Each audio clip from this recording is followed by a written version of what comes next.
Hello everyone. संसद जहां के आज के एपिसोड में आपका स्वागत है और मैं हूं आतिफा काजी। तो आज के इस एपिसोड में हम बात करने वाले हैं नो कॉन्फिडेंस मोशन की। तो चलिए शुरू करते हैं आज का एपिसोड।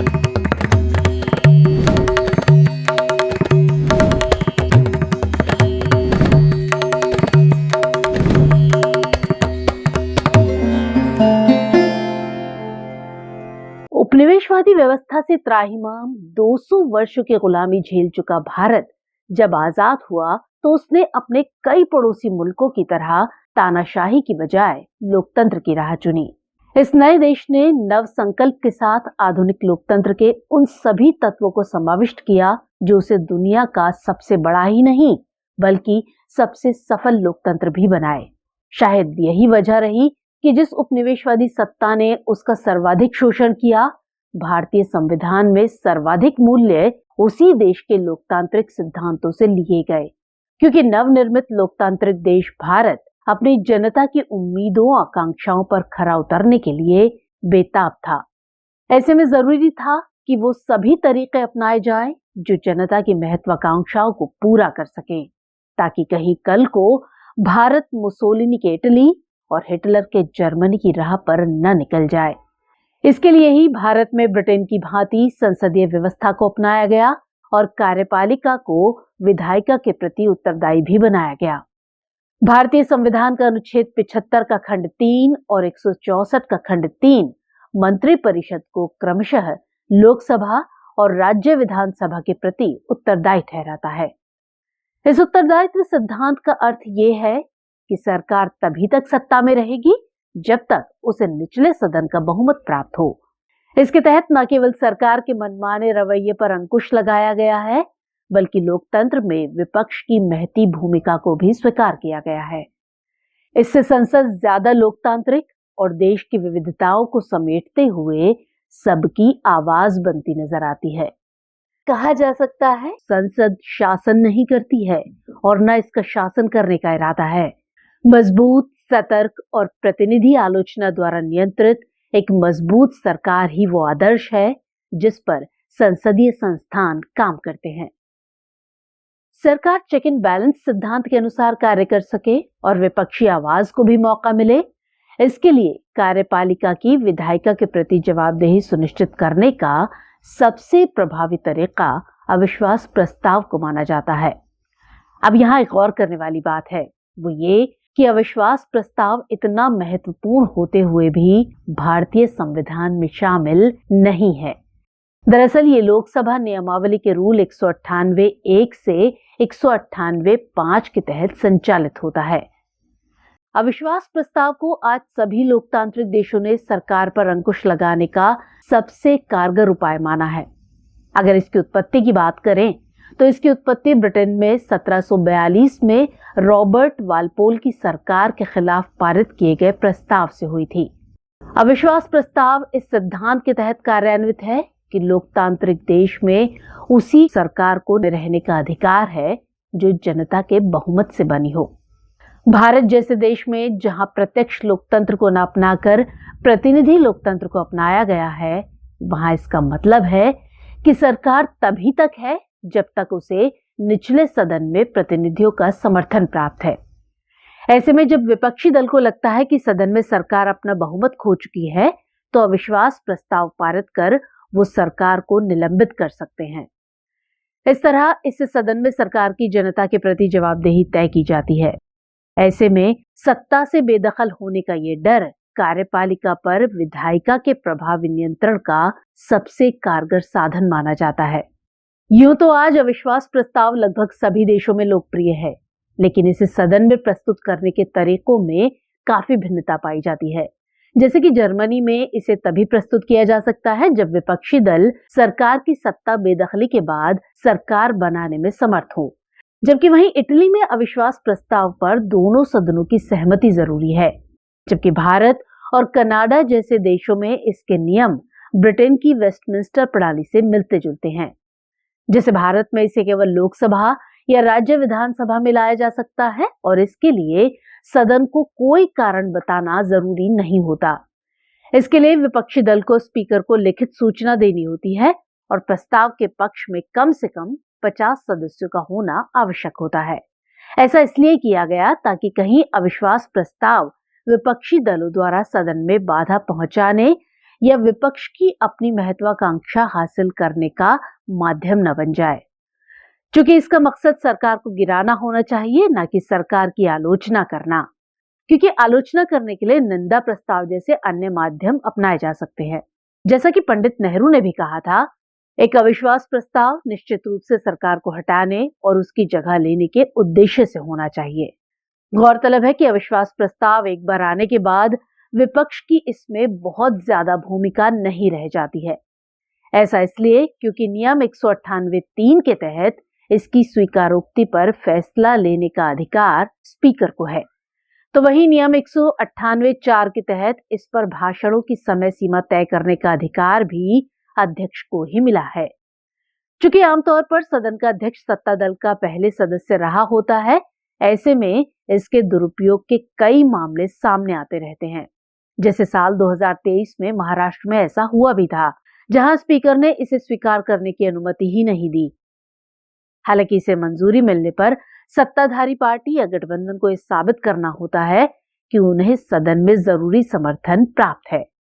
इसके लिए पार्टियां व्हिप जारी कर सकती हैं और सदस्यों द्वारा न मानने पर दल बदल कानून के तहत उन पर कार्रवाई भी कर सकती हैं। अगर लोकसभा स्पीकर अविश्वास प्रस्ताव को मंजूरी दे देता है, तो प्रस्ताव पेश करने के 10 दिनों के भीतर इस पर चर्चा जरूरी है और फैसला मतदान के आधार पर ही लिया जाता है। हालांकि अविश्वास प्रस्ताव को सदस्य द्वारा वापस भी लिया जा सकता है, बशर्ते सदन इसकी अनुमति दे। अब अगर हम इतिहास में थोड़ा पीछे जाएं तो देखते हैं कि आजादी के 2 दशक तक कांग्रेस ने बिना किसी विरोध के एक छत्र राज किया था। लेकिन तीसरी लोकसभा के दौरान जब लोगों का मोहभंग हुआ, तो इसकी प्रतिच्छाया लोकसभा में भी देखने को मिली। दरअसल 1962 के भारत चीन युद्ध के पश्चात कभी कांग्रेस के कद्दावर नेताओं में सिर एक रहे आचार्य कृपलानी ने ही प्रजा समाजवादी पार्टी के नेता के तौर पर 1963 में तत्कालीन प्रधानमंत्री जवाहरलाल नेहरू की नेतृत्व वाली सरकार के खिलाफ अविश्वास प्रस्ताव पेश किया। इस प्रस्ताव को 72 सांसदों का समर्थन प्राप्त था। हालांकि ये प्रस्ताव पारित नहीं हो सका और नेहरू की सरकार बची रही। आचार्य कृपलानी ने भी तब सदन में स्वीकार किया था कि इससे हालांकि सरकार को कुछ नहीं होगा, लेकिन इतने सदस्यों ने इसका समर्थन किया है, तो इसका मतलब ये है कि कांग्रेस के कुछ नेता भी इससे असंतुष्ट हैं। शायद ये जानकर ही सरकार अपनी नीतियों में परिवर्तन कर दे, और हुआ भी यही। पंडित नेहरू ने अपनी भूल स्वीकार करते हुए कैबिनेट में फेरबदल किया और कामराज प्लान को भी अपनाया।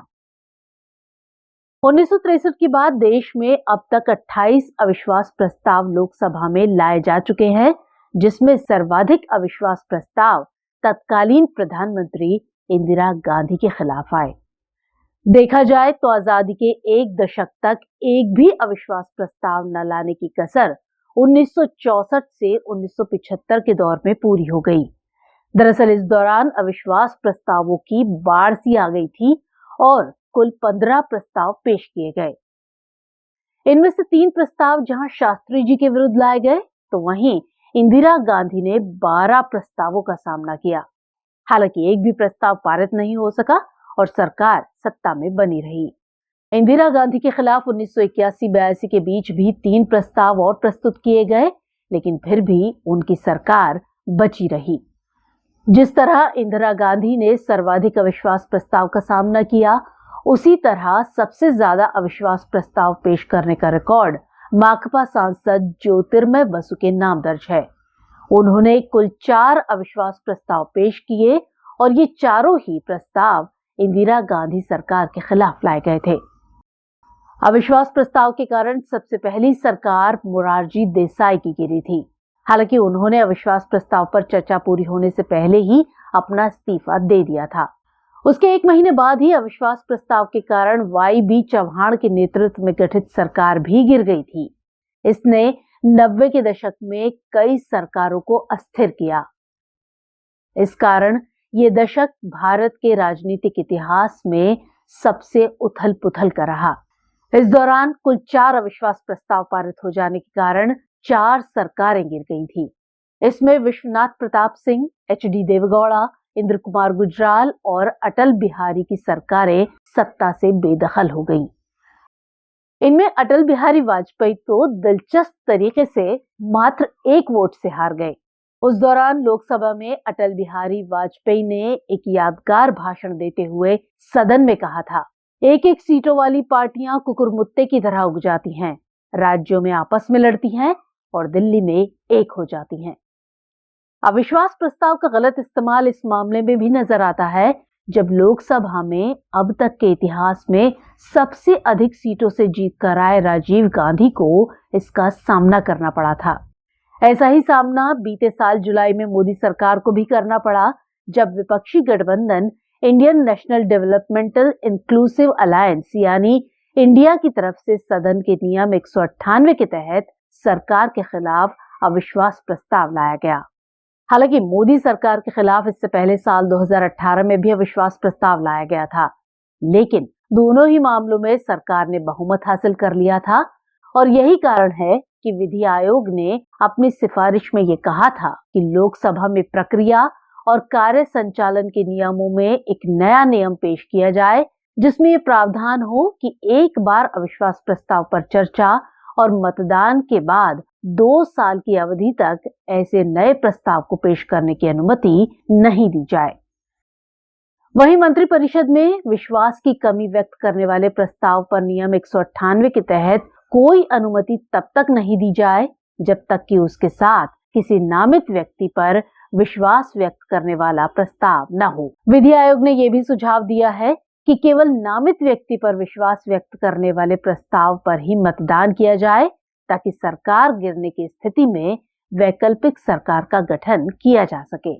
इससे जहां एक तरफ खर्च घटेगा, तो वहीं चुनाव आयोग और विभिन्न सरकारी संगठनों पर भार भी कम होगा।